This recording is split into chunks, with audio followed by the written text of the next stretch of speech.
तो अस्सलाम वालेकुम। आज हम लोग आए हुए हैं रमराई गांव और रमराई गांव के उस छप्पर के पास बैठे हैं और थोड़ा देर से भी बैठे हुए हैं। तो हमारे साथ शहनवाज भाई है।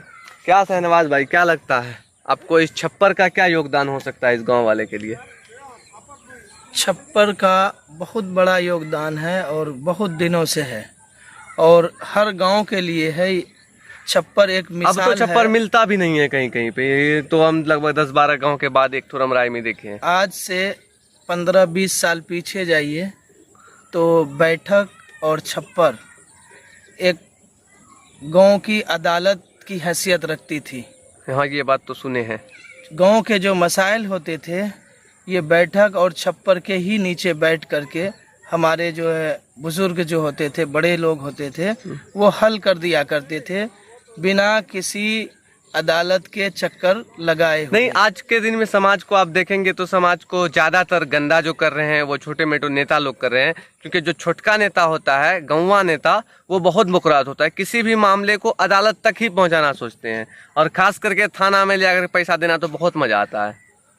नहीं, हम लोगों को जागरूक होना पड़ेगा। जब हम लोग जागरूक हो जाएंगे, छोटा नेता हो या और कोई हो या दलाल हो, इनकी जो है रोजी रोटी में ऑटोमेटिक लात मारा चला जाएगा।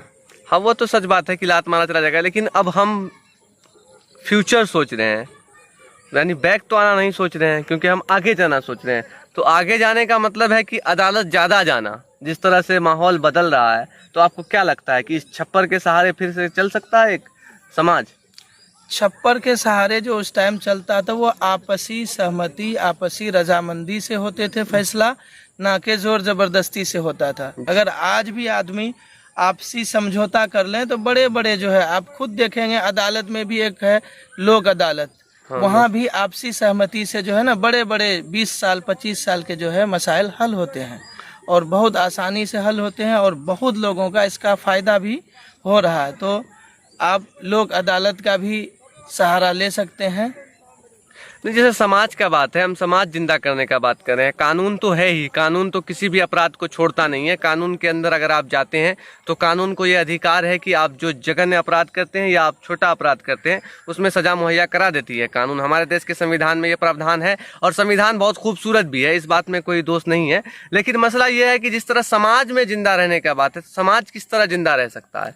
समाज जिंदा आपसी भाईचारा से, नफरत को दिल से निकालना होगा और एक दूसरे का रिस्पेक्ट करेंगे और समाज में ज़्यादा से ज़्यादा एजुकेशन हो, समाज अपने आप जो है तरक्की की राह पे चल पड़ेगा। अब तालीम का बात आता है तो तालीम, हम सीमांचल वाले तो तालीम हासिल करने के लिए अपने जान को जोखिम में डालते ही हैं। आप देखते भी हैं और अभी से पहले हमने वीडियो बनाया तो उसमें भी आपने देखा कि किस तरह से हम लोग जान को जोखिम में डालते हैं तालीम हासिल करने के लिए। लेकिन सही तालीमी इदारा हमारे आज भी सीमांचल में उपलब्ध नहीं है। क्योंकि आप अगर यूनिवर्सिटी की ही बात करेंगे तो अररिया में एक भी यूनिवर्सिटी नहीं है। अररिया आज भी अंगूठा छाप है। और आप अगर पूरे सीमांचल में देखेंगे तो एक तो पूर्णिया यूनिवर्सिटी पड़ता है और सब लोग वहाँ भीड़ लगाते हैं और वहाँ घूसखोरी का अड्डा बन चुका है। तो क्या आपको नहीं लगता है कि अररिया में भी एक यूनिवर्सिटी होना चाहिए ताकि सीमांचल के, खास कर अररिया के लोग बाहर न भटके?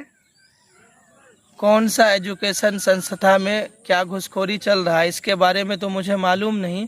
हम लोग अभी स्टूडेंट हैं। सीमांचल को दौरे जदीद में यानी अभी के दौर में बहुत ही ज़्यादा university, medical college, engineering college और वगैरह जो बड़े बड़े जो एजुकेशन संस्थान हैं उसकी बहुत ज़्यादा ज़रूरत है। प्रशासन हो या फिर हमारे रहनुमा हैं, उन सब की नज़र इस पे पड़नी चाहिए और इसका फ़ायदा हम लोगों को होना अब देखिए, आपको हम एक बात और बताते हैं। रमराई गांव आने के लिए नाव का सहारा लेना पड़ता है। अगर यहाँ कोई अपराध होता है या यहाँ कोई अगर कांड हो जाता है या यहाँ कोई घटना घट जाती है तो यहाँ प्रशासन को आने का कोई सुविधा ही उपलब्ध नहीं है। क्योंकि प्रशासन जी अगर आएंगे तो ये नाव है, ये देखिए, इस नाव के सहारे पूरा गांव चलता है और इस नाव पर वो चढ़ना नहीं चाहेंगे क्योंकि उनको जान बहुत प्यारा होता है। और इस गांव वाले को गरीबी है, सीमांचल गरीब क्षेत्र है, तो उसको आसानी से इस नाव पे चढ़कर सवार होकर आना जाना पड़ता है। और पिछले साल नाव डूबा भी था, एक बच्चा भी मरा था, लगभग 10-12 लोग घायल भी हुए थे।